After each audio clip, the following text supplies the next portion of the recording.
to do that. It's recording now. It's recording now. I just started recording and it didn't ask me where to save it, so I assume it's saving in the cloud. Yes, I don't know where else it would go. Just Okay. leave it. Just leave it. It's recording. Yeah. It's recording. It says recording. Yeah. Okay, good idea, Ron. Yeah, go ahead, introduce me and I'll start sharing my screen. I'll introduce the whole night if Asa hasn't got anything else. Well, Okay. So I tonight, was just going to introduce you all, and then you can take it away from there, Brendan. Okay, tonight's presentation will be Lightning Talks. We'll be having Ron Stewart, Hank Kee, and Brendan Kidwell with assorted topics, including how to buy and sell socks on your smartphone, commission-free, portable Windows apps and how to create a portable Windows OS, and portable Linux OSs and portable Linux apps. Take it away, Brendan. well, I haven't got any other comments besides that. That's a good introduction. So we're doing them in that order. And FYI, everybody, I haven't got a lot of material. I've got like 5 minutes. And so we know that Hank always does a feature presentation when he means to do a lightning talk. So that'll fill most of the time. And Ron, we can go ahead and start with you talking about stock trading and start up when you're ready. Okay, I'm going to share my screen.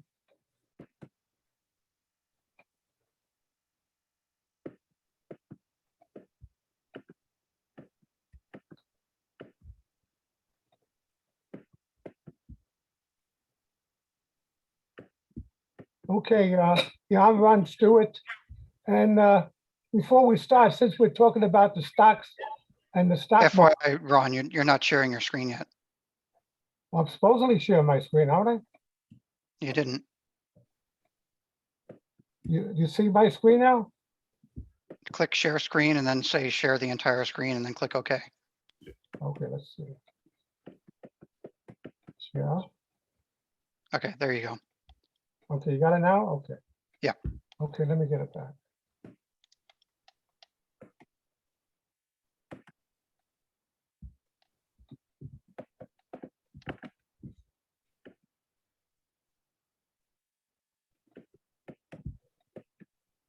Okay, do you see my screen now? Yep, we can see everything. Okay, since we're talking about stocks, let me give a little caveat emptor. In fact, the Dow Industrial Average was down 526 points today, which is a lot. So look, we're talking about stocks. I don't want anybody to start buying stocks and lose all their money or their retirement money. So remember, buying stocks are risky. You could lose some of your money. You could lose all of your money. In 2008, a lot of people lost their retirement money. And in the 1970s, I lost about 50 grand, and I stayed out of market for like 20 years.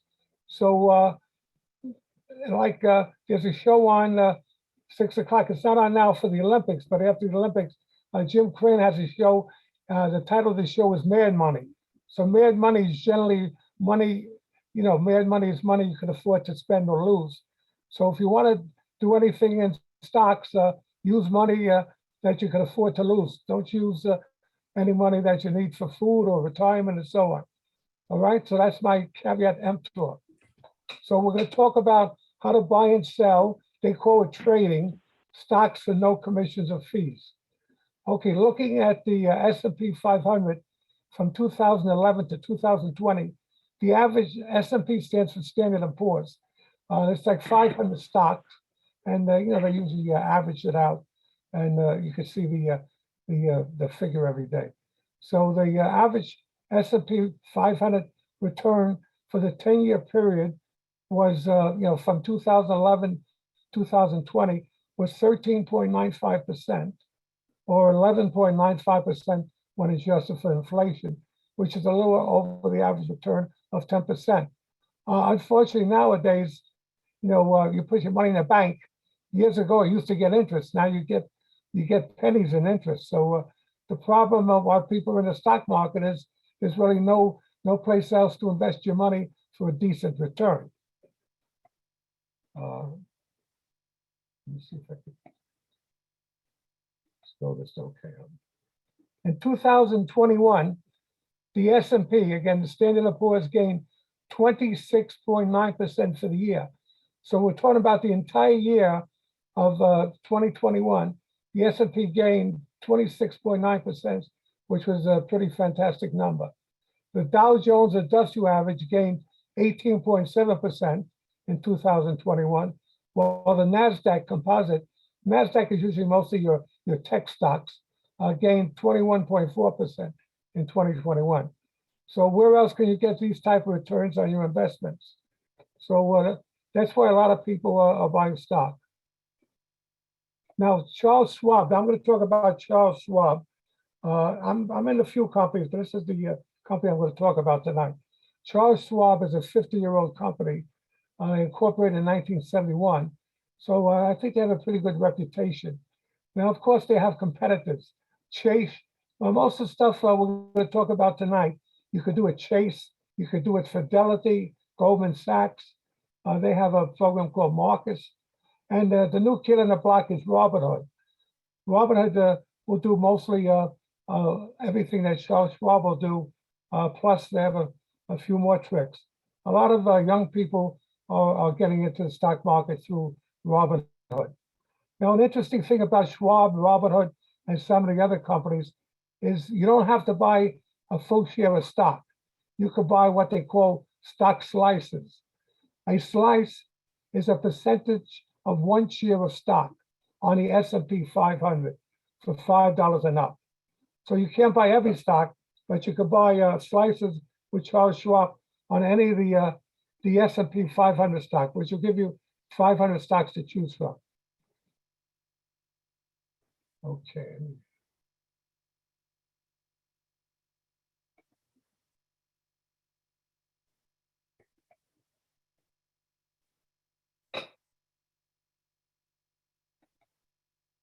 Okay, so we're talking about using Charles Schwab on a smartphone. You can use it on your computer, your smartphone, or you can use it on both. So I took screenshots of my my smartphone, and that's what we're looking at. So basically, once you set up with Charles Schwab, you could just like like an iPhone, you could set up a 6-digit passcode to quickly log in to Schwab. Okay, this is the, let me see my notes here. This is on Schwab, this is the equities menu. Now, basically, you see my cursor? Can everybody see my cursor? Brandon, could you Yeah, see we my can see cursor? it. Okay, see AMZN, that's Amazon. Amazon stock is selling for over $3,000 a share. Now, every stock has a 4-digit symbol. I mean, not a 4-digit symbol, a symbol of one or more letters, characters. And generally, people buy and trade stocks using the symbol. So generally, if you know the name of the stock, you could look up the name of the stock by the name, and it'll show you the symbol. Symbol could be up to 1 to 4 letters, or 1 to 6 letters. So the symbol for Amazon is AMZN. Here's AMC, which stands for AMC Entertainment Class. That's the symbol. You can see it's selling for $15 a share. On the day I did this, took this picture, it was up 48 cents per share. You can see I have 20 shares. So 20 shares multiplied by the current selling price, it's worth $307. Now, on the top of this, you could see positions. This positions will show you your positions, what stocks you're holding, your gain and loss. You can select income, balance, and there's other menus too. On the bottom, there's summary, which we're looking at a summary right now, order status, trade. Now, this is the button you're going to use to buy and sell stocks, markets, and there's a more button. We'll get into that a little bit later. So basically, we're looking at the equities, and we're looking at the names of the companies and the symbols.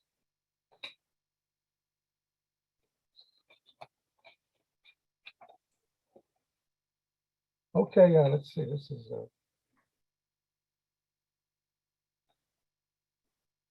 okay, this is the more menu on the bottom where it says more. There's a watch list. You could set up a list of stocks that you may not want to buy, but you want to watch. This is those slices which we spoke about. If you want to buy a percentage of one share of stock. Deposit, if you want to give money, put money up with Charles Schwab, we'll get into that too. You could choose the deposit menu. Here's a button if you want to open an account. And you could play with some of these buttons. It's pretty straightforward.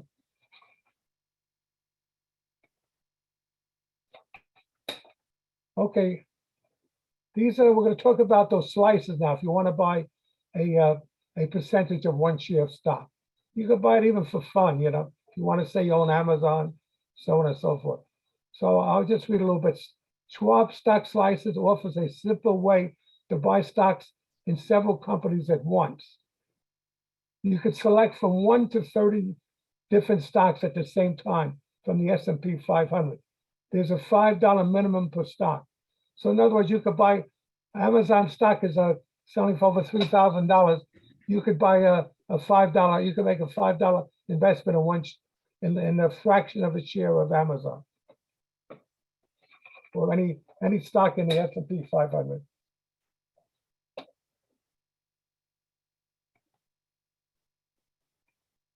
Okay, we're going to select slices, and we're going to buy a. We're going to show you how to buy a. Well, let me see what the. Oh no, we're going to do deposit now. Yeah, so we're going to select deposit, and we're just going to show you the menu if you want to deposit funds with Schwab. Okay, this is the deposit menu. See over here, my cursor, deposit check. You enter the amount of your check if you want to put $100 in, $500, whatever. And you're going to take a picture, a photo of the front of the check, and you're going to endorse the check on the back. You're going to make the check out to yourself, and you're going to endorse the back. And then within like 24, 48 hours, you're going to send the photo to Schwab. You're using their software, so they'll get the photo. And then they'll acknowledge the receipt of the funds, and you will have those funds to use to trade stocks.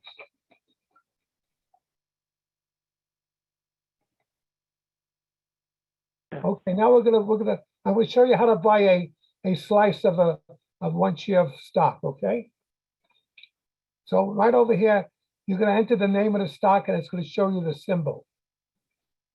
I'm going to move a little fast, so I don't want to take up too much time. Okay, I'm going to buy. This is General Motors. The symbol is GM. The stock is selling for $51. I'm going to show you how to buy $10 worth. $10 worth of this share of General Motors, which is a name that most people are familiar with. And you notice down here, buy. We're going to click the buy button. So down here it says action. You could buy, you could sell.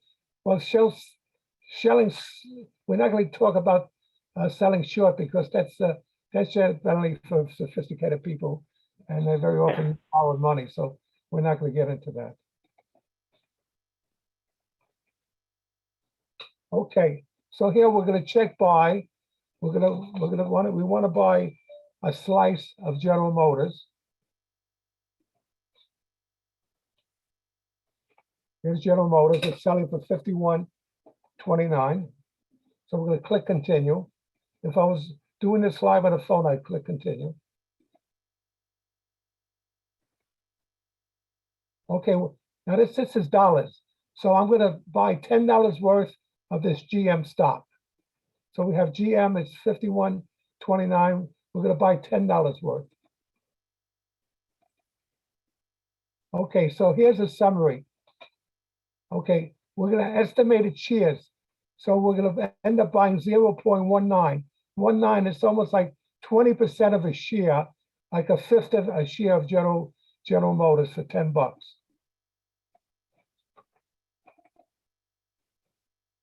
Okay, so here I'm going to click place order.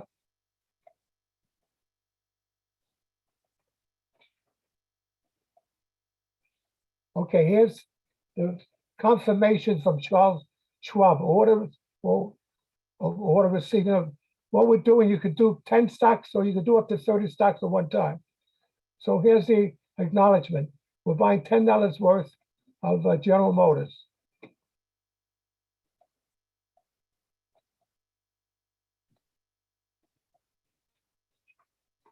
Okay, now we're back in the positions menu.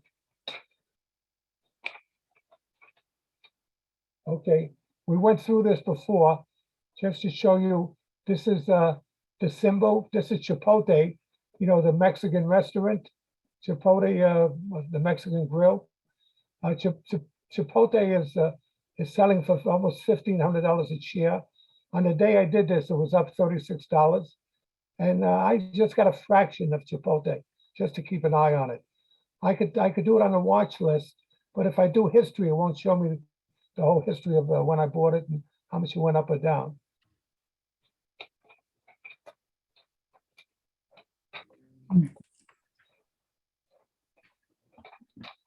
Okay. Now I'm going to buy, I'll show you how to buy, I'm going to buy 10 shares right now to show you how easy it is to buy shares of stock. I'm going to buy DraftKings, you know, the sporting app that you see advertised on TV all over. And by the way, I don't gamble. I don't do anything with DraftKings because gambling is very addictive. Even the stock market could be addictive. So I stay away from it. So the symbol for DraftKings is DKNG. So I'm going to buy 10 shares and show you how easy it is to do. Okay, I'm going to check buy. I want to buy and see, I put 10 in. This is shares, and this shows me the estimated amount. So DraftKings is currently selling for $21.88 a share. So 10 times $21.88 is showing me, Schwab is showing me that the estimated amount I'm going to invest is $218.80.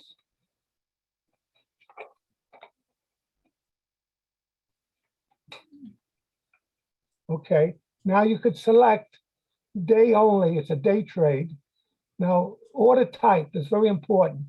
Market, if I select market, it's going to buy it depending on the hour. If it's 10 in the morning and the market is open, Schwab might buy in the same day. If I'm doing this at night where the market is closed, they'll probably do it the next day. Now, limit, you could set a limit. DraftKings is at $21. If I want to wait to buy it at 15, I could set a limit. I could put down $15 and Schwab's computer will hold it until it hits $15. It goes down to 15, then it will buy it. And but I'm just checking the market value. It's going to buy it at market the same day or the next day.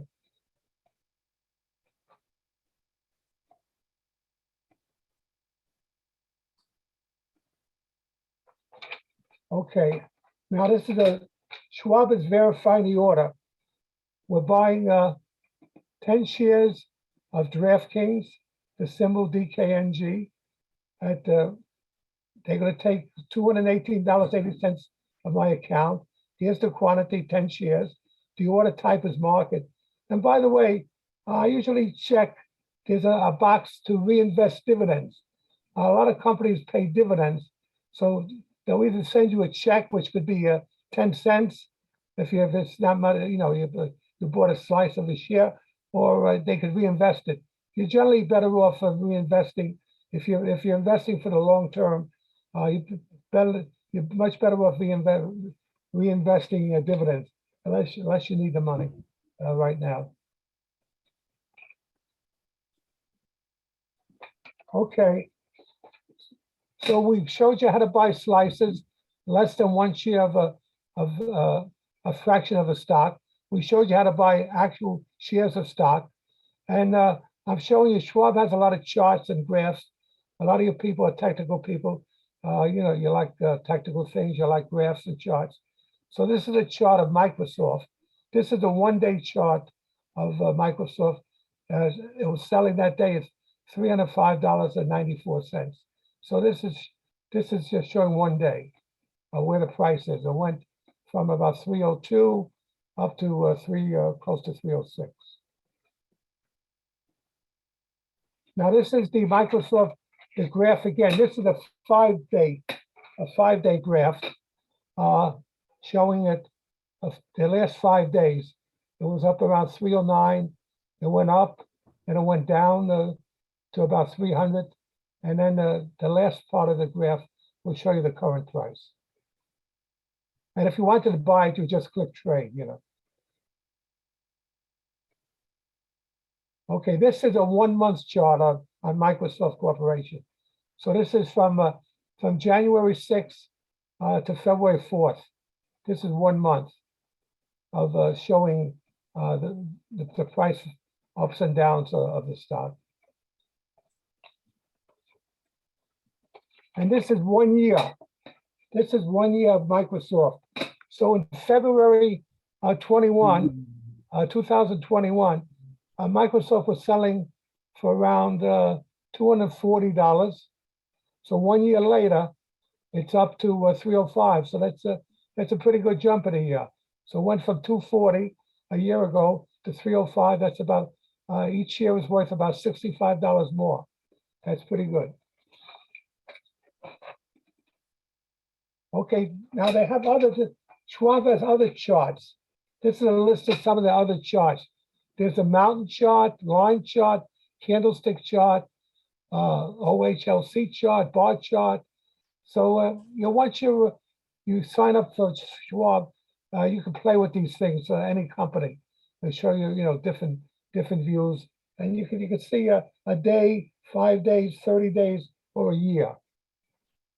There's some places you can even see 5 years. Okay, that's about it, guys. Here's Schwab's website, schwab.com. These are their 2 phone numbers if you want to sign up. I don't get any commission. I have no financial interest in Schwab. Ron, I have a question for you. But wait a second, I'm going to get questions. Here's my email address. If anybody sends me any wants to email me any questions. Okay, I'll take questions now. I have a question. The title was how to buy and sell with no commission. I was under the assumption that you could buy and sell without paying any commission. Yes. I didn't see where that comes in. There's no commissions. They don't charge commission at all? No commissions, no fees. Wow. They're the only firm that does that then. No. TD? Most all of them do it now, online. It's only online. Only online. Only online. If you want to talk to a broker on the phone, they will charge you a commission. Yeah. I mean, you could get tech support from these people, but there's no commissions if you buy and trade online. Okay, any other questions? Oh, yes. I don't have know one. anything about this stuff, but I think that Robinhood service squeezed everybody and forced the hand for Charles Schwab and everybody else that we've got to do no commission now if you're doing it online. Of course. When one starts doing it, the other's got to have no choice. Yep, Okay, race to the Ron. bottom for the cheapest possible service. Somebody else had a question? Go ahead. Yes, I do. The difference between common and preferred stock. I know one you get dividends. Well, I think you both get dividends, but one you can vote, one you can't vote. And I'm not sure what the other thing's different and which one is best to buy, and are they the same price? I am not an expert on this stuff. I'm not gonna answer the question. This is something you call tech support on. Can I answer that? Because I used to be in the brokerage business. Oh, Preferred means that in bankruptcy, the preferred gets paid first. but Hank, I know a little bit of bankruptcies. I had a company do successful bankruptcy, I had a company do an unsuccessful bankruptcy, and generally shareholders are wiped out. Both No, it's not true. It all depends on the structure of the company, because you see, you find that certain bondholders will actually have a higher priority than you, depending on how they were structured. especially if it's owned by the government. Are they the same price to buy? No, the preferred stock is basically it's different because preferred stock means that there's a set dividend compared to a common stock. A common stock, the dividend could be higher or lower based on the performance, whereas preferred is if the money's there. And let's say the company makes a lot of money, but the preferred dividend is small. You get the small one because you're the first one to be satisfied, and you get the smaller amount if it happens to be smaller. That's what preferred means. And Ron, the other thing that you were referring to was called DRIP, D-R-I-P. That is where the stocks could be it's called dividend reinvestment plan. So that instead of you collecting on the dividend, you just end up buying more stock value. Yeah, it's called, there's a button called reinvest dividend. Well, the technical term is called DRIP, D-R-I-P. Bob has it on their menu, it's called reinvest. Well, they may call it that, but I'm telling you that the technical term in the brokerage business is called DRIP. Okay. No. Ήμουν στο gym τώρα πολύ Willis. What was that?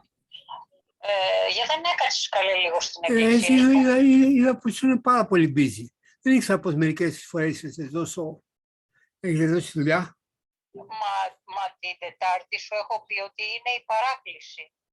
Asa, should we mute everybody and then just people who want to talk can unmute one by one? I'm sorry, what's going on?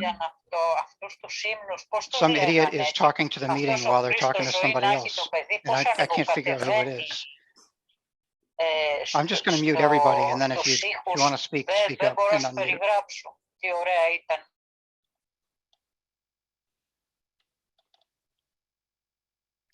So did we have other questions for Ron? You've got to unmute if you want to speak up. Otherwise, we'll move on to Hank.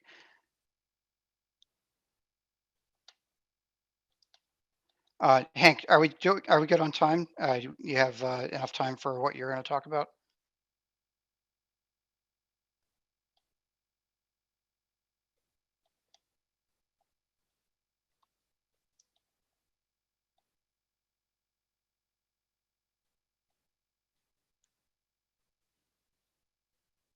Hank, you've got to unmute and respond to me.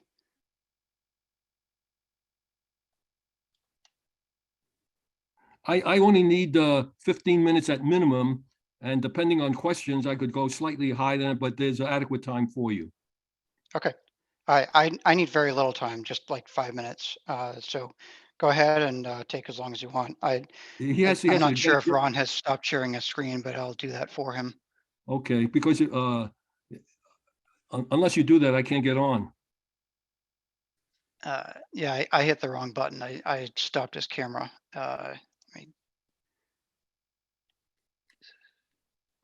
Where the hell's the button to stop sharing screen? Ron, if you can find the stop sharing button, that would help us. There it is. There we go. And I'm going to spotlight Hank, and go ahead when you're ready. Okay. Share and So Hank's going to talk to us about portable Windows apps. yeah. I can close that.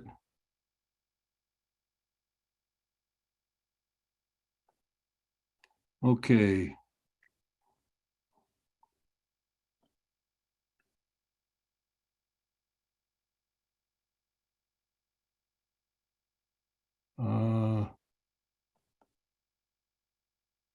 This is actually pretty compact.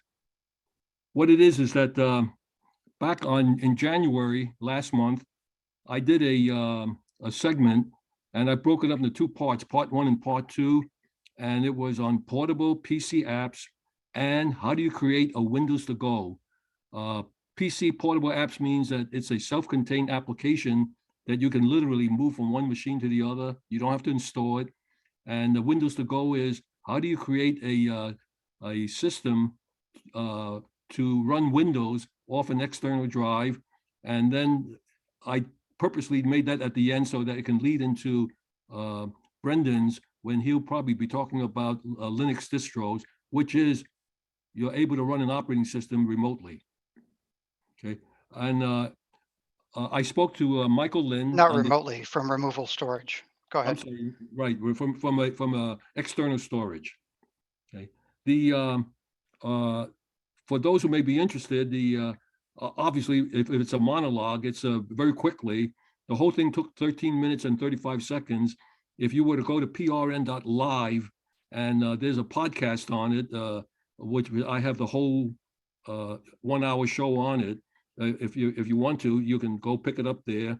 And what I also have is that in preparing the presentation on the air, I write everything out, and then I take it and make changes, and then I give I give a verbal presentation, and I kept the material in this case on portable apps and how to create a Windows to Go on hard copy. I'm uploading that to Michael for the club bulletin. The club website, so that anyone who wants the hard copy, you can download it. The whole thing takes about 6 pages in a single line space. Okay, so let me just continue.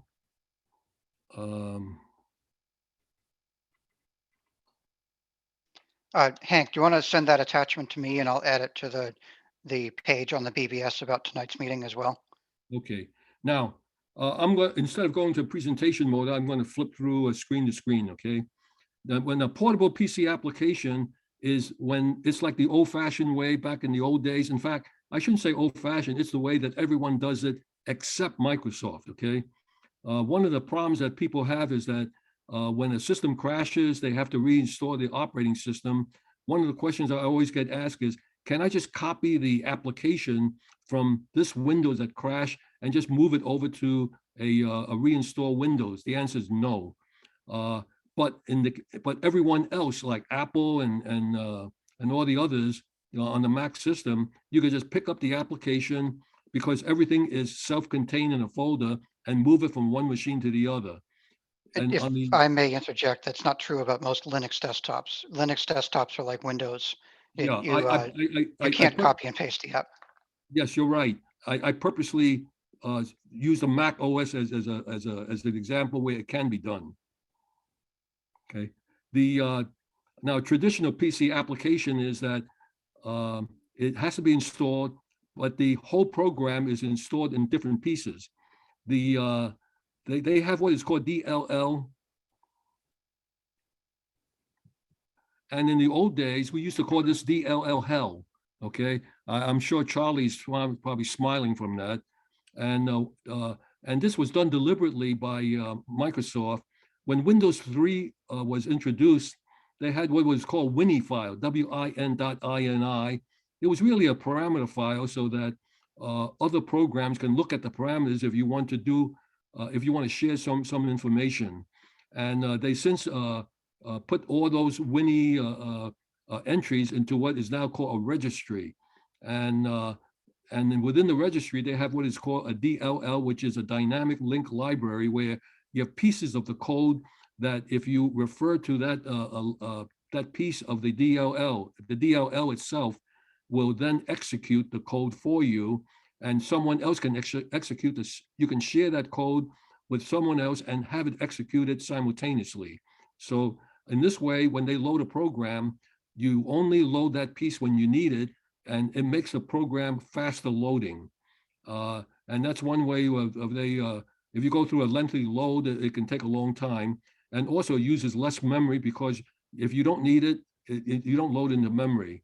And the other advantage of using a DLL is that if you haven't, I'll give you a good example, okay? Microsoft Office, you have what is called things like the spell checker, you have the dictionary and so on, things that you share with other elements within Office, so that if you make a change in the dictionary, you don't have to go through every program that has their own dictionary, which is common to everyone else.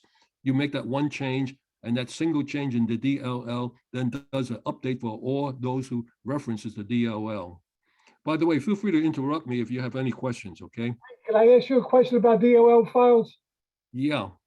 I know years ago, if sometimes if you would remove a program and it would take the DLL file and it would remove it from all the programs. Is that still possible? Let's, not that if you remove the program, but if you modify the program or you delete the DLL, you've done it for all programs that references that DLL. So it's still very dangerous, these DLL files. Well, remember the term I used? When it first came out, everyone was calling it DLL hell. Yes. So you have to be careful when you remove a program that you're not. Now, I can give you an example of a DLL that now a lot of people commonly use is called LAMB. Was it LLAMB? What it is that with a lot of the music stuff, MP3, there's a license with it, and you need a segment of code. So if you have anything that you want to write out that's MP3, you need that DLL so that you know you can write it on an MP3 format. And the good part about that is that as MP3 is evolving and changes are made to it, if you just modify that one DLL, you'll modify all programs that need it, whether you happen to be a video or happen to be VLC or anything else. So that's the advantage of it. But if you have to create a brand new operating system, you cannot pick up the program and move it unless it was a portable application. Now, it turns out that the Audacity, which I use to do editing of sound, there is a portable version of it. And what it is that it does not depend on the DLL. What it is that all the elements you need is all contained in one folder. And all you do is just pick up the folder and you can move it elsewhere. Okay, does that answer your question? All right. I mean, Yeah. is there Hank? is there an extension on the DLL file that not to remove? Does it say .dll? You're not supposed to touch the DLLs other than install it when you need it. In other words, Microsoft provides the majority of the DLLs, but things like MP3, they came up with a DLL and you have to use it. And if anyone wants to modify it, you can. And a common example was many years ago. Remember when we were burning in DVDs? And it used a DLL. And for one of the companies I won't name modified the DLL so it could get around the copy protection. Oh, you know what happened then, right? If you modify DLL and no one else knows about it, you screw everyone else up. Hey, Hank, Yes. we have not only one, but two ways to get around that in Linux these days. Well, you know what? Brendan will talk about it, okay? Yeah, Yeah. we're getting to Linux later. Let's focus on Windows. Okay. Okay, I got the easy subject. I got the easy subject Windows. Brendan has a challenge of Linux because there's so many varieties of it. Okay, now the advantage of a portable is that it does not need something to install. You just plop it on and you just execute it, like the old-fashioned .com programs. Everything is contained in one folder, and you can move it between computers, and you can also just keep it on your system permanently as part of the system, and the operating system just refers to the folder when you call on it. Now, the advantages of the portable app is that no additional software is needed to run on it. And what's important is it does not interfere with any installed software at all. In other words, that's already installed, because it doesn't touch it. It doesn't touch any part of the registry. That means that if you happen to have some operating parameters and it's a portable app, no one knows about it. Let me say it in a nice way, okay? With a portable app, you could do something nefariously and just remove it, and the feds wouldn't be able to trace it. How can Not that I'm encouraging that. could you use it on library computers? When DLL is really a lot of, it's a library of routines, subroutines, little. I mean, the public library. Is there a library of that is available? The answer is He's no. asking, can you use a portable app at the library? Usually, no, they won't let you run any programs that weren't installed by the staff. Well, okay. The Okay. computer now I will. understand the question. If you have by the way, a portable app can run on a remote peripheral so that you can just take your pen drive with you, or your USB drive with the portable app, and without modifying anything on the library system, you just go to the remote or the external drive and just run the program. That's it. You Yes, can run the but program.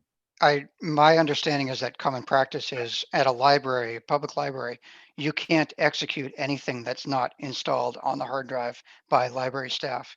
If you plug in a thumb drive, you can access the documents, but you can't execute a program on it. Well, libraries are different. I know that most people don't realize that in New York City, although there's 5 boroughs, there's 3 different libraries, okay? And I know that in the Queens Library, which is where I live, you don't have access to a USB port. So, They can't inhibit, they can physically remove it, but they can't really, they can't inhibit the operating system from accessing it if it's there. No, But in Windows, if you're not logged in as an administrator, there's all kinds of things that can be shut off access. Yeah, but that's not one of them. well, it can be, because remember, whoever the You have administrator, to use the it's policy. group code. The group code allows, says you can do this or you can't do this.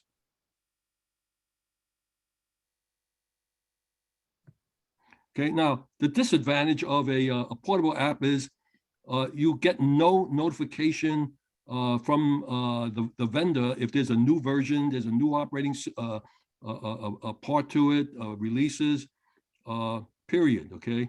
And some of the features on a normal program may be missing or just not working properly. An example is although I don't have it on this presentation because, let me put it this way, I got it working, but it's not necessarily blessed, okay, by Microsoft, is that in the earlier days, let me use that term, in the earlier days, you could get the Microsoft Office as a portable app, or where you can access all the modules. The problem is when I run with that, I don't have the dictionary, I don't have the thesaurus and so on, because it's part of the DLL. Okay, so the disadvantage of a portable app is it's got to be self-contained, and it's got to be written in a way where it can be used. Things which are portable may require extra instructions to make it work, so it just may not be available without it. Now, I have on my, I have what is called my little portable toolkit. These are the things I put on it, because very often I always get asked by people, I got a problem with my computer, I can't open it, or I got a problem with this program. And rather than try to install something on their machine, what I do is I take these programs that you can see I have here, and actually I have more than that, and I could just run these as standalone applications that does not need any part of the operating system. So you can see that these are the things which are available. By the way, there's over 400 portable apps which have been fully tested, working wonderfully. These are just some of it. If you go to a portableapp.org, or you just do a search on a list of portable apps, you'll get a whole list of it. Now, what if what you want is not available? Well, there's a program called Cameyo, and there's a trial version if you want to, if you're not a personal user. There's some restrictions on it as for personal use, but you could try running on it. And what this will do is it will try to take that application and convert it into a portable application. And if you could do that, that's great. Okay. So that's called Cameyo, Cameyo. It's a free to download and free to use. And I'm sure that if you want some of the professional features, there's a charge with it. I tried to find out what the charge was, and they keep saying, well, if you want to get the professional version, you got to fill out a whole lot of information on why you need it. Okay, I didn't bother with it. That usually means it costs more than you're willing to pay right now. Yeah, or they want more information on you because they consider you to be a customer acquisition. I think everyone knows what I mean by customer acquisition, right? You know, very often when you download a free piece of software, it's free, but before you could do it, they want more information on you because that's their business model. Since they're giving it to you for nothing, they basically have your address, more about you, and they sell that. Customer acquisitions, by the way, I think the company that charges the highest amount for selling a customer profile is Facebook. And it can go as high as $100 for a particular, depending on the profile you want.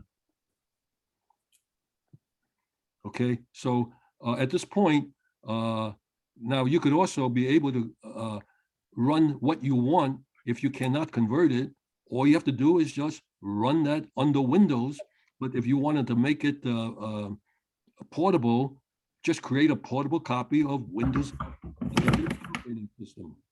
Now, back in the earlier days, up until the year 2020 in May, okay, in other words, a year and a half ago, Microsoft on enterprise Windows on versions 7, 8.1 Vista, and 10, up until that time, if you were a enterprise, and Richie Cashin knows what I'm talking about. In other words, you happen to be a volume user, like you're in a school and you buy a volume license, and there's a certain amount. They had the capability where there was an option that you could easily create onto a external drive a whole copy of Windows. Okay, but what I'm recommending is that they took that out, but you can create your own Windows to go with some slight changes to it.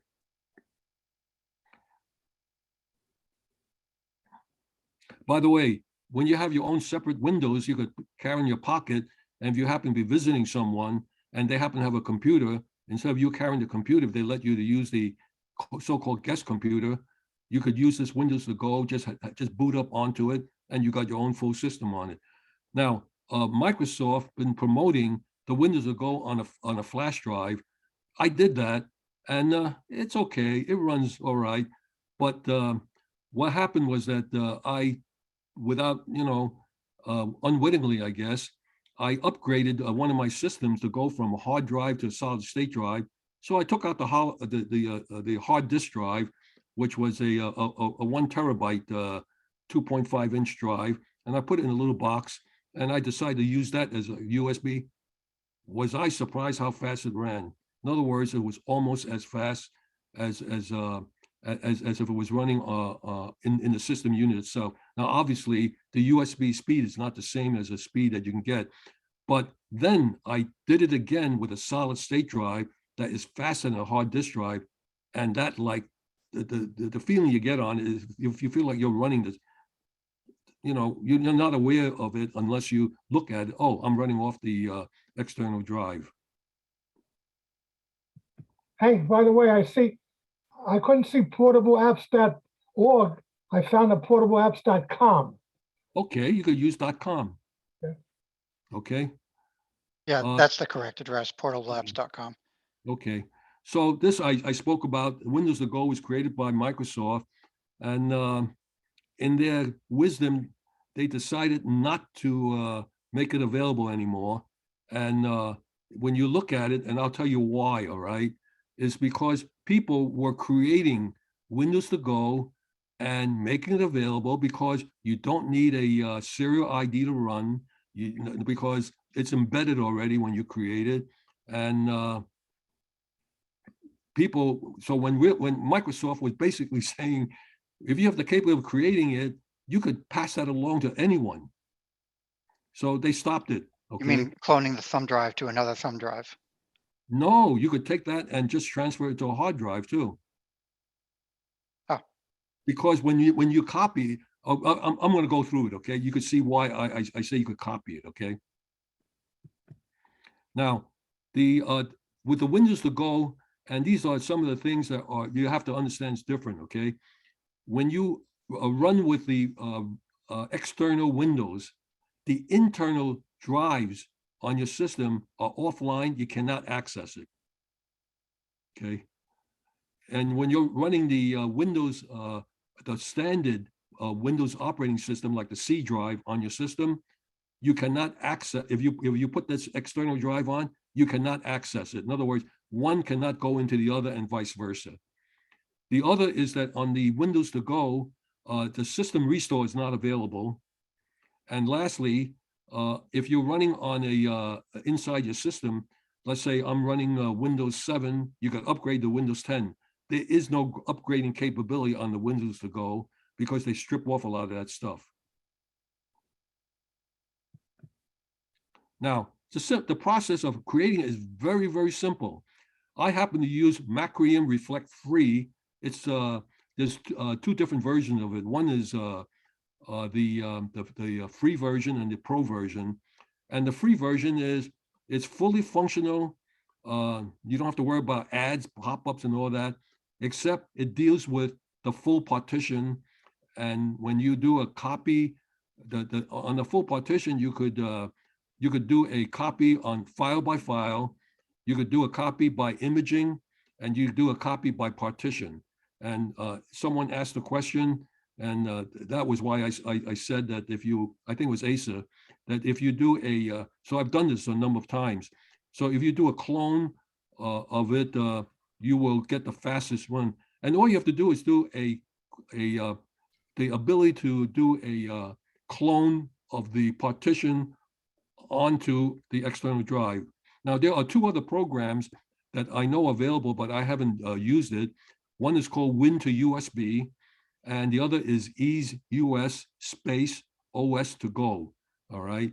And although in all the documentation, they refer to a flash drive, but there's nothing to stop you from using a solid state drive on an external box, and it goes very well. Okay. Now, I have a question for you there, Hank. So you recommend that Macrium Reflect Free? Macrium Reflect Free is what I regularly use to do a complete partition clone. Okay. Because it's the fastest.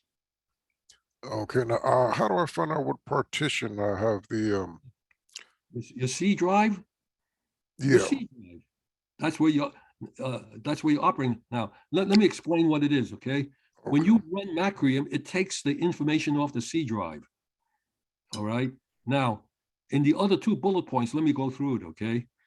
Now I have multiple systems, so I have that advantage. All right. Like for instance, I bought a new machine a couple months ago, and of course, when you get a new machine, you get a pristine drive.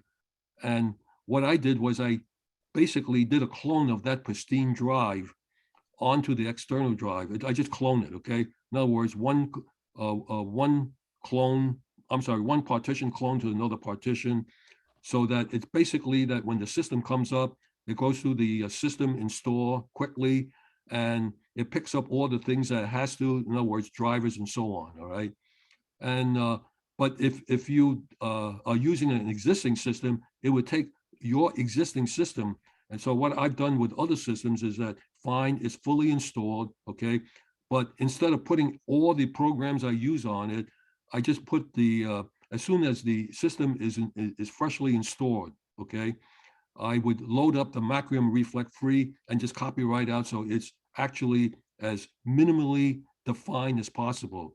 And the reason for that is because I had no trouble going from HP to HP, to Lenovo, and Dell to Dell. But I was just, I was cautioned in reading the stuff that not all vendors have the same BIOS functions and features so that when you do a clone that is minimally defined, which is my third bullet point, you're using the very little hardware. And if it doesn't find the hardware, it will then go out to Windows to go get it. I'll give you an example, okay? If you were to take a system that you already installed, let's say a scanner driver, all right, or something even older, okay, like a SCSI drive on it, it won't come up because it says, oh, I'm trying to boot up, but you have no SCSI drive. So the less you have to create this Windows to Go, the more you're more able to be guaranteed that it will just come up and you can put it on different manufacturer system. So any questions on that? Because I realize that because in the Microsoft version of it, when the Windows to Go is that they actually create a absolutely minimally defined hardware system so that when you bring it up, it goes through the phase of system installation, which takes about 2-3 minutes to pull out all the drivers. Of course, you assume that they ask you how do you get online and so on. If you do a clone of the operating system, you don't have it. Okay. Any questions on that? None. Well, which leads me to say, if there's no questions, I want to hand this off to Brendan. Do we want to see if there's any questions about the whole presentation before we move on to me? I guess give 10 seconds. Anybody want to speak up? Otherwise, we'll go on to me. Okay, I'm going to release this now. Yep. Hit new share or what? You want to stop sharing and then I'm going to start sharing. Okay, stop share. Okay. All right. So let me share my notes. Share screen, window, this window, share. Okay. And I would highlight me, but I don't have a camera turned on. So I guess it's just going to show a random whoever's speaking in the corner. You all can see my screen, right? Mm-hmm. Okay. So Yeah, the point of my talk is that also Linux also has a concept of portable apps. And of course, like Hank said, in Linux, there's many solutions for everything. There isn't one way to do a thing in Linux. There's always usually 3 or 4 ways. And so there are several different formats for portable Linux applications, and I'll go over them. But the point of portable Linux application, point of portable applications in Linux is more focused on the program package is portable across many different versions of Linux, just different Linux distributions, different OS builds from different vendors. That's what portable really means. So there's actually one portable format that still needs to be positively installed on a computer. Like you can't just like run it off a thumb drive, but it's still called portable because that one package you have can be installed on many different kinds of systems. So anyway, getting to my notes, and like it is in Windows, a portable Linux application takes the idea that like every Linux OS in the world that's current is going to have some minimal set of dependencies already installed. It's going to have a desktop environment that has an X server, or it has I can't think of the other one right now. The other display server that is in place of X, but can work like X. So you can run X desktop programs, and it has the C runtime library and all these low-level components that you just expect it to have. And those usually add up to about like 1 gigabyte of code that every system has, and they're all compatible with each other. But the portable app contains in its own package all of the other dependencies that you can't expect any one Linux system to have. So that's what makes it portable. It's including all those dependencies. And of course, when you do that, like I don't know if Hank mentioned this point, but when you include all the dependencies in the application and you don't assume that the system has that component you need, or the system can install it for you, if you've included it all in the package is going to be bigger, and you're going to end up with and this happens on Mac OS and it happens with portable apps on Linux. You'll have 6 or 10 different copies of the same component installed on your system because each of those portable apps has their own copy of that component. But the advantage, of course, is that you don't have to worry about anything else in the system. The app is like its own little sandbox, its own personal universe. So there's 3 different app portable app formats that I'm going to mention. There's app image, there's snap. I don't know what this loose character here is. There's Flatpak. So the app image format is a lot like portable. If you've ever seen the Apple DMG format for it's like a disk image. A lot of programs on the Mac OS are distributed as a single DMG file, which is actually an archive. And if you double click on it, it'll open up a folder of what's in the archive, and then you can execute the program that's in there. That's a common way to distribute apps on Mac OS. I don't know if they still do it that way. It's been a long time since I've used it. But the app image on Linux is kind of like that. And it's an archive file that is mountable as a file system, and it contains a header the header is executable, which is a script that does the mounting of the file system and starts it up. And it actually also supports adding shortcuts to your start menu. But this is like the true portable app format on Linux. You could put this on a thumb drive and you can carry it around to different Linux computers and just run it right in place.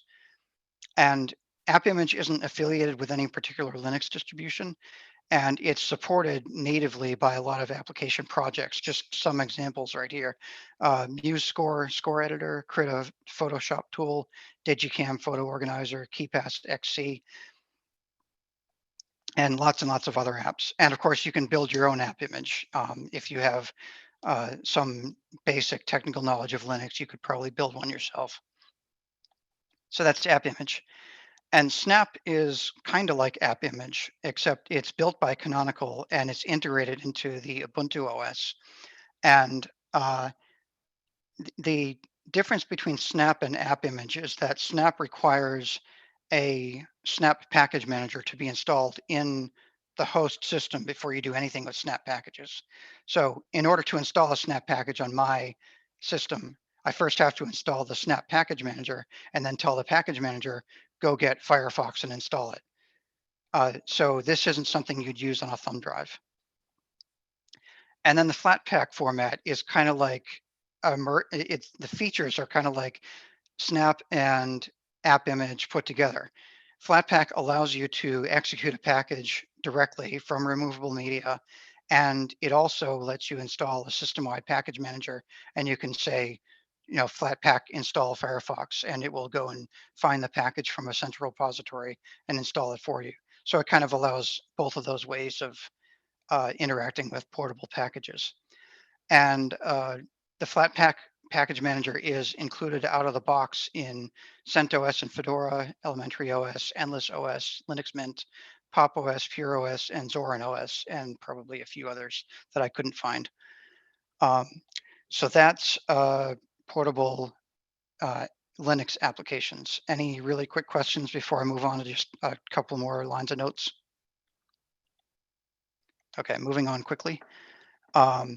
There's also, of course, portable Linux operating systems. The entire system can be made portable and run from a thumb drive.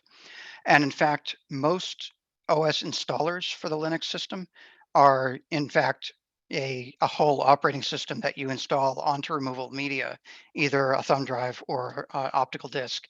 And it's, in fact, a portable operating system. You boot it up, and then on the desktop, there's a shortcut that says install, and then that will install it onto the hard drive. But you can use that desktop system on the portable media to try out the operating system and decide if you want to install it. And it's a great way to try things out before you dedicate any hardware to it. And 3 other examples of portable Linux OSs. There's no easy way for some user to take an existing system and make it portable, but there are there's dozens of portable Linux OSs out there for specific purposes that people have built, and you can download them. You download it as an ISO file, and then you write it to a thumb drive or you write it to a CD, and you can run it directly from removable media. Usually these portable OSs won't actually touch the hard drive in the system unless you want it to. And in fact, one of them, Tails OS, is specifically designed to never record anything anywhere. I'll start with that. Tails OS is a system for people who need to be communicating privately online and are really paranoid. They're activists or whistleblowers or journalists. And one of the features of Tails OS is that it never makes a recording of anything on anywhere locally on your machine. It doesn't touch the hard drive. It doesn't write anything to the thumb drive that you booted it off of. It doesn't record anything locally. The only records you can ever do with Tails OS is uploading data to some online service. And because of that feature, that when you shut everything down, if you just have the computer that you ran Tails OS on and you have the thumb drive, there's no record of what you might have done with it. The only record is out in the cloud somewhere. And there's many other features that it has that help you maintain anonymity and privacy if you're scared that somebody with the power of a state might be after you for some reason. Two other systems that I'll highlight are Kali Linux, KALI.org. And that's a self-contained boot from a thumb drive OS that's got security analysis tools and forensics tools. And people that are concerned about they're checking out security of networks, their own network, or paid to do it for somebody else, they'll use a Kali Linux for that. And another one is System Rescue at system-rescue.org. And I shouldn't say too much about this because it's really for experts, but I use it all the time, and it contains a bunch of tools that you might need for fixing a broken system or doing a full backup of a system or resetting passwords, that kind of thing. But it doesn't really hold your hand. And if you don't know what you're doing on the command line, you're probably going to be completely lost with it. So anyway, that's my very, very quick presentation. Anybody have questions about this material that I shared, or going back to Hank's presentation? Speak up now. Hey, Brandon. Yep.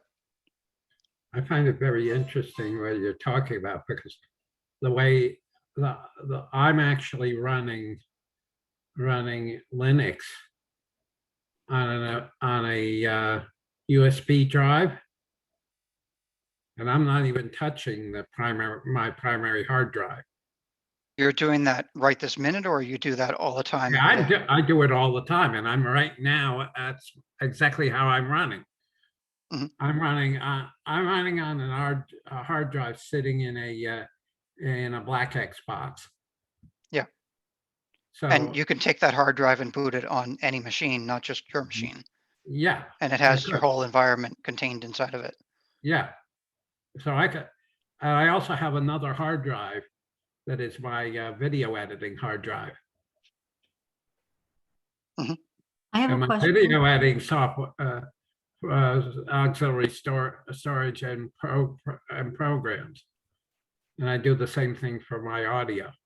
So I don't have to mess up my primary hard drive, which is what I use for work. Mhm. Cool. All my I think hobby Sandra was stuff trying is to. way off on the side. In other words, I could shut this computer down and reboot it and unplug the drive I'm running on now, and it'll come up with the whatever's the version of Linux on my hard drive, my internal hard drive. But by the way, I like to interject that one of the big advantages that I find for portable apps is that right now I happen to when you move around, I use a Surface Go, the Microsoft Surface Go. It's a great little machine, but it's only 128 gigabytes. But I can load it up with a lot of programs.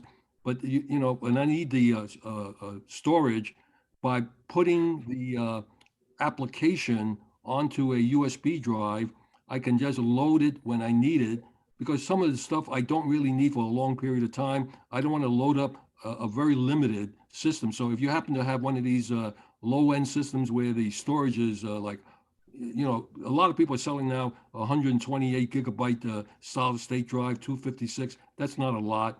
And portable apps basically enables you to bring in what you need when you need it.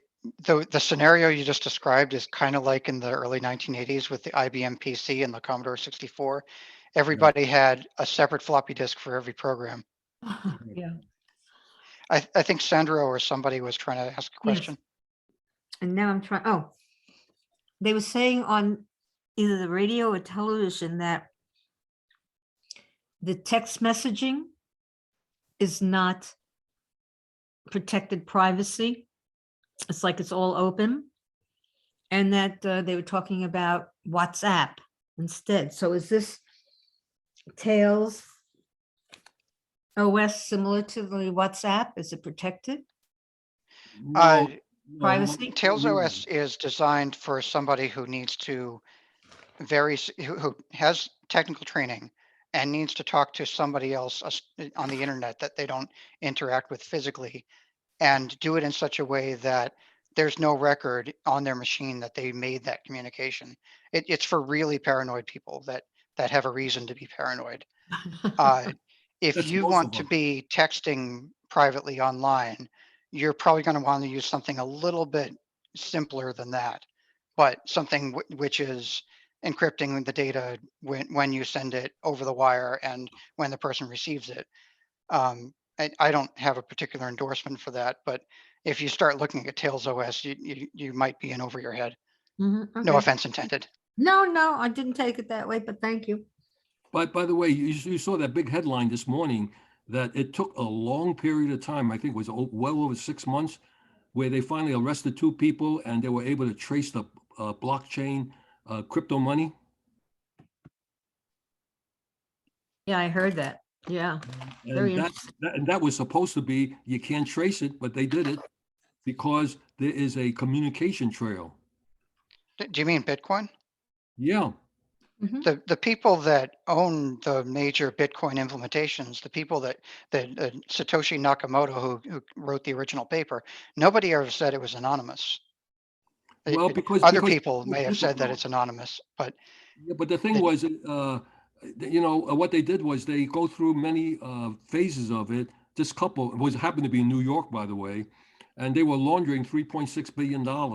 And because most people use I shouldn't say most, but all the ransomware people, they use the crypto code because they figure they can't be traced. But you know what? If the government wants to put the effort into it, they can do it. On the new iOS 1040 form, they're asking you questions about crypto. And I heard next year, all the crypto companies are going to have to register with the IRS and supply information like 1099s. Ron, Thank you. Bitcoin, That'll if- serve if- our mayor. doesn't apply. the Bitcoin network guarantees that you can always, if you protect your data correctly, you can always take money that you have and spend it and give it to someone else, and that you can always receive money. Bitcoin guarantees that, but Bitcoin does not guarantee that no one can figure out who you are. And it's difficult, but don't count it as impossible that somebody can figure out who you are on the Bitcoin network. Hank, Yes. yeah, just to recap your advice, you say get a 1 terabyte hard disk drive and a No, case I didn't for say it. get it, but I said, for example, if you had a 1 terabyte hard disk drive, that more than will cover what is on your current drive in terms of operating system and everything else. In other words, you want to just only have enough space to get the minimal operating system onto the external drive. Okay, so And by the way, if your existing system is 1 terabyte and you want to back it up quickly, I say clone it. Then you want to match it space for space, at least equal or greater in space. Well, I understand. okay, so to back up all those video and music files, just clone the whole drive. Yeah, much quicker. Okay, And by the way, we don't Oh, modify, so just you only have to do it once or twice. You don't have to keep doing it every day. A number of years ago, one of the presentations was about a Linux, like a compilation of hundreds of applications on one package. Well, some of them were to fix your computer, all different kinds of productivity applications. Scribus was there, I think it's like math, it's like the open source equivalent of one of the programming languages for math. Does anybody remember what the name of that was? There were so many of Uh, them. The math programming language or the operating system? You might be thinking, the operating system you're thinking of might be Knoppix, Knoppix. Yeah, That that's was it. really That's what it was. popular a few years Knoppix. ago. Yeah, that was it. Knoppix. Thank you. And By the if you want something, if you want a mathematics package, look into Jupyter, Jupyter. And I'm pretty sure there's a portable version of it. May Thank I you. say so? Jupyter, the Jupyter.org. Jupyter is a system that is primarily used to document things like you commonly see people using Jupyter to create teaching packages or to document various manipulations of data, because you get like, for example, I use something called Anaconda on Conda, which is basically a Python implementation of Python, which also has Jupyter notebooks on it. I can do a little I could do a short lightning talk demonstrating. Yeah, that would be great to do later. Use of Jupyter project, because I use it to program both Python and CircuitPython. The critical feature of Jupyter notebooks, if you've never seen it, most people have never seen a program like this, where in Jupyter, you write a document which contains executable code that operates on data. So an example of how you might use Jupyter is to do an exercise for a class. You're writing out the script for doing a mathematics exercise. You can write out paragraphs, load some data into the document, write code that executes algorithms on that data, and then displays the output on the document. And not only that, like, it's not just a static thing. You can go and edit the inputs or edit the program and re-execute it. And it's like a spreadsheet. It recalculates all the things that are changed down the line because of that thing that you changed. It'll recompute the whole document for you. Yeah, And it's a program and a document in the same piece of data. it's really nice for demonstrating things like we have a whole in Python, we have a whole system called pandas, which is a library for manipulating large data sets. And you can literally step by step go through the process of doing whatever you want to demonstrate. And they can actually see that you can have a line of code in your notebook. You can tell it to execute that line of program. It will put the results in the following line, and then you can tell the next step in the program to use that output as input, and you can just keep going and going until you arrive at the final result. And you can literally show how to analyze. I did a notebook. It's especially good for scientific calculations, because then you don't have to remember what you did and how you did it. You can look back at the notebook.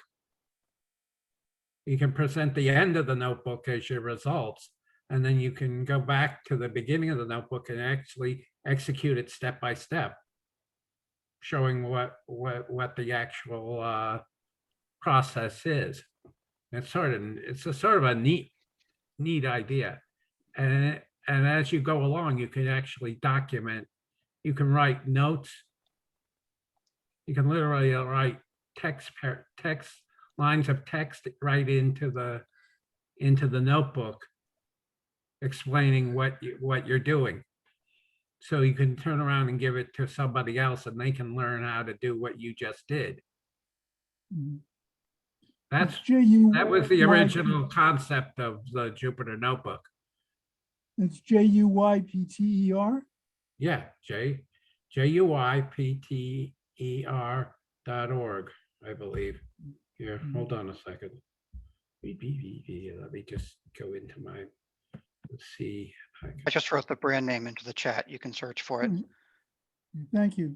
JUYPTER.org, I think is the website.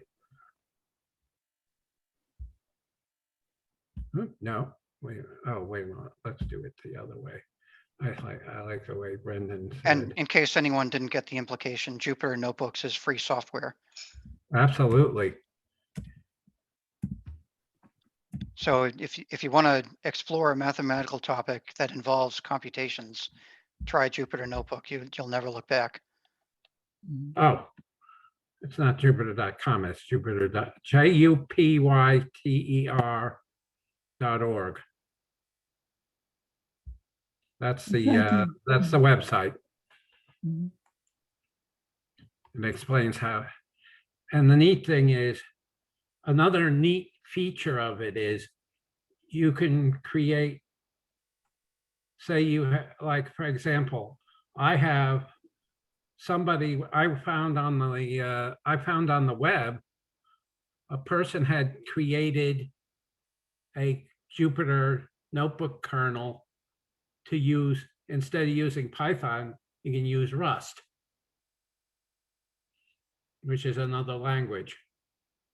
That is being promoted by Microsoft. Yeah, but you can do that. You can do the same thing with Rust that you can do with I know Python. Microsoft is promoting Jupyter. Are you saying Microsoft is promoting Rust as well? Yeah, they Interesting. developed Rust. No, Rust No. came from Mozilla, Yeah, Rust didn't. Well, let me put it this way. but Microsoft is Mozilla a- may have abandoned Rust. Did Microsoft take over? I think so. Oh, let me just. No, I got this. I just realized. You know that Mozilla abandoned the 3D Firefox. They abandoned a lot of stuff. Yeah, I know. I think they spun off Thunderbird as a separate company to make sure that it wouldn't die. But I was wondering who wants a 3D browser Somebody with a 3D headset. for I know. VR. Let's see, we'll put it here for the moment. But as I said, I use it to document when I do data analysis. I use Charlie, Jupyter. to while you, document when I do it let me ask Sandra a question. in Linux. Sandra, if you're there, Yes, I am. you text me asking for help, and when I call back, you never answer. What was it? My phone was dead. Oh. No wonder you didn't pick it up. Yeah, And I apologize help for not when you don't- realizing that it was the Chinese New Year. What does did you that have mean to do with now? the What did you phone? mean now? The message now? No, you sent me a message about a week ago, Yes. and you gave a phone number, and I called the phone number, and there was no answer. I called again, no answer, and I was wondering, I guess it wasn't all that important. My mailbox was full. I have to figure out how to take all those messages off because I want to keep them. And it was full, and then my phone died. So I had to find a new charger and stuff. And I Well, wasn't, how did you save your messages? I have a lot of them because I was dealing with Verizon and some other companies. So I have it on my phone. Every text message and voice message they left me. So I have to figure out how to transfer it to something else. Text messages are not hard. It's the voice messages that are a pain. I don't know how to do transfer the voice messages. How can I put them on, let's say, a thumb drive? Is there a way? Sandra, on the text messages, these are a text, right? Yes, And you can read it, right? yes. And I can read the voice messages also, although Why don't- sometimes some of the words are a little odd because, This may sound silly, but get yourself a data recorder and just go through each text message by you pronouncing what's in the text right into the data recorder, and then you recorded all the text messages. I don't want to say it. I want their voices saying it. Oh, okay. It's a legal issue. It might not be a valid legal. No, wait a document if minute. you don't On a have it. text message, there's no voice. I have, let me clarify that. There, You You're could have, muted. you could have a reader. when- doing it. When you send somebody a text message or a voicemail, you are giving them a license to have a copy of that message. And if you make a further copy of that message, that's not, you're not making the recording. There's no legal issue there. If you publish it without permission, that's a whole other thing. I gotta go, everybody. I want to say goodnight. Everybody stay Thanks, safe. Ron. Okay. Sandra, you're muted. Well. Maybe sorry, the- I unmuted myself before. I don't know. I guess my phones and everything do weird things. You know, Sandra? I thought I put, yeah, go ahead. Sandra, are you retaining these for legal purposes? I was, yeah. I don't know if I can do anything right now, but yeah. They were screwing me left and right with my my Documentation. DSL and stuff. In the event you want to do something legally, through legal means. Yeah. Oh, So how do I move all the voicemails over? it's the text messages are not an issue. You can get that. Yeah. But I don't know about the voicemails. Oh, like what you said, I'm sorry, Hank said I should just re-record them. No. If it's a voice message, just to have a data recorder, you play it and you are recording at the same time. Okay. Hank, now I what- think when you're saying data recorder, I think you mean to say a portable voice recorder.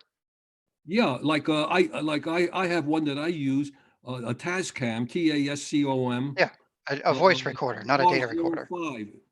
That's Is Cam. it C like Tom? A dictation machine. TASCAM. Yeah, that Tascam is made by Technics, and it's used by many people in the radio and TV business, and that model's been around for over 10 years and it hasn't changed. The navigation is very easy. Mm. And it Thank sells you. for about $85 to $95. Okay. Yeah, that's how you get the voice messages off. You just play them back into the recorder, one after the Or other. you could also hook up the phone to a computer and record it in Audacity. Yes, you can do that too. Okay. And any computer that has a sound input, plug it in and just make a recording in Audacity and cut chapters every time it's a new voicemail. Oh, okay. I'll have to figure Yeah. that out. Yeah, you can flag different sections Mhm. so that it separate out the voicemail, so it's easier to find. Okay. Thank you. I didn't think of that one. That's a good one.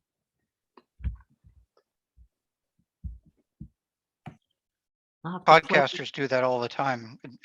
Well, some that I've seen, they receive voicemails on a standalone phone, and then they copy those voicemails up to a computer just by playing them back, and then they'll use them during the show. So how do you do that? Do you have to hook the phone up to your computer? Yeah, Or- the analog, assuming your phone has an analog audio output, which if it's an iPhone, you don't anymore, No, but no, I don't. if you can get a dongle so that you've got a regular analog audio output on the phone, you plug that into the analog audio input on another device and you make a recording on that second device. And that could be a computer running Audacity. It could be a voice recorder, could be a cassette recorder. Is Audacity an app? Yeah, Yes. it's an app for Windows, Mac OS, and Linux. Okay.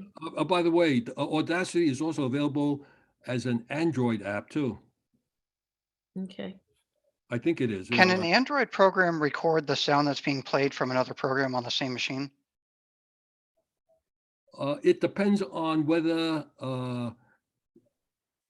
let me put it this way, the answer is yes, except some programs they can't do it.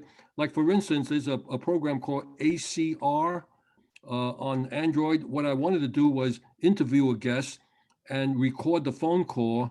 And for some legal reasons, it was not, they had to take it off. Well, when you're doing audio production, it's always best to have one device that is handling the phone call and a completely separate device running separate software that handles the recording. And if you have it on the same device, you're asking for trouble Yeah. But the because things problem, break down all the time. well, actually, to me, the most important thing about recording is having a studio where it's quiet. And I Yep. have too many extraneous noise, and it's very difficult to interview people. During the day, 20 times a day during daylight, I'll have emergency vehicles going down the road, and I can't be a guest on a podcast during the day. Or if I am, I have to hit the mute button all the time. Are you near a hospital? I'm near an artery that goes up and down. I forget what the peninsula is called, but Hudson County, New Jersey is a long north-south peninsula. And the street that emergency vehicles want to use is right next to my street. Mhm. My sympathies. Hey, but it's cheap. I don't live in New York City. Yeah. Brendan, New Jersey has a very high cost of living. New York City has a higher cost of living. Well, there's one thing I know, that we have a higher rate than you, crime. Mhm. Oh, God, yes. It is worse now around my area than I think it was in 72. By the way, That's bad. the statistics came out on the type of crimes in New York City in the last 6 months. You know Guns. what the highest crime is in New York City? Assault. Carjacking. Carjacking is it's a hobby of the kids in DC now. There's so many teenagers going around doing carjacking just for entertainment. And taking catalytic converters here in the area.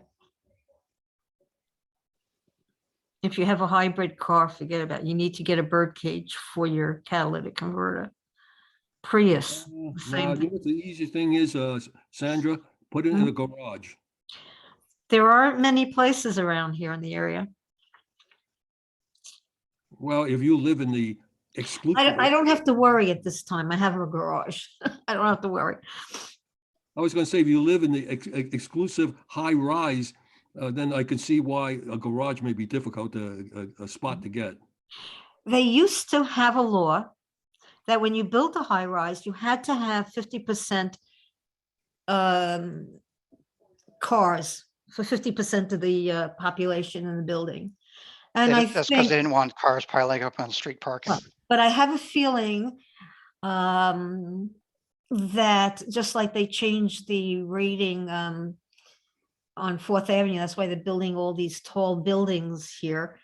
Not as tall as downtown Brooklyn, but on 4th Avenue. Somebody slipped somebody money because I don't see garages built into all these new buildings anymore. So some developers paid somebody off. Well, you know what? There's a new regulation in terms of zoning starting in 2025 in New York City. No more gas installations. In other words, you can't have a gas stove or gas heater or anything on new Right. installations. I better put my gas So- stove. So all of the stoves are going to be coal powered then, aren't they? Well, let me put it this way. I don't know what the Chinese restaurant's going to do with the wok that needs the gas. I'll tell you, cooking They're on just going to electric keep on is- using gas. They'll The use restaurants- cans of gas. Well, the thing is, a new construction, like a new business opening up, starting in 2025, cannot install gas. It's horrible cooking on electric. The restaurants are going to revolt on that. I think they're going to get away with it. How much of New York City electricity comes from coal and how much comes from something else? I don't think that's the problem. I think that they fires. 60% coal. So they're going from natural gas to coal. That's great. It's green. What happens was that when they, you know, the nuclear site in was it in upstate New York? What was the site called? I forgot. But when they turned that off, the coal use went from 40% to 60%. Yep, it's really silly, but I don't think the people thought about it. Oh, no, they thought about it. They did it on purpose. To By the get- way, I don't know how many of you got your latest Con Ed bill. Boy, did it go up. Yes. Yeah. And what's their excuse now? Well, it's not an excuse. They're saying that the supply costs shot up, you know, very high.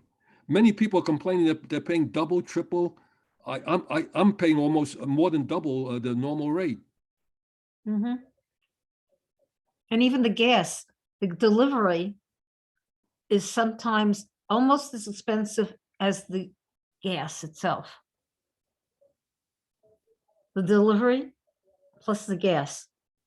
Well, they got. all I don't these- understand why there are two different things, but there are. Ah, it's crazy. But going from cooking gas to coal, it's crazy. It's Coal horrible through cooking on electricity. electric. And you were complaining, cooking with electricity is, yeah, it's Horrible. not the same as cooking with gas. No, You have to plan several steps ahead, make sure you do the right things. and you can't adjust it as much as you can adjust the gas. It's just, I'm sure the restaurants are gonna get an exemption for that. I don't know. Can you imagine trying to open up a brand new pizza parlor with electricity only? But I'll tell you, in one senior property that I know in Brooklyn, it was affiliated with Lutheran, so maybe that's part of NYU now. They had for seniors, and they also had a program for frail or people who had dementia. All of the rooms had electricity. The stoves were electric. And when I looked at an assisted care living for my uncle, all the stoves, if they were working stoves, were electric. That's, I guess they figure that can't catch on fire as quickly. And in a retirement community where my mom lived, everything is electric except for the houses closest to the main road. And those there, some of the people are converting to gas because they're right by the main road. So the gas lines, I think, are there, so they can connect in. But it's horrible cooking on it. It ruins the pots. It ruins the pots. Anyway. Does anyone have any comments or questions before we start wrapping up?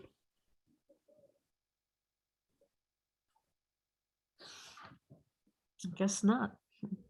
I think we did pretty well with that. Thank you for, I like the windows and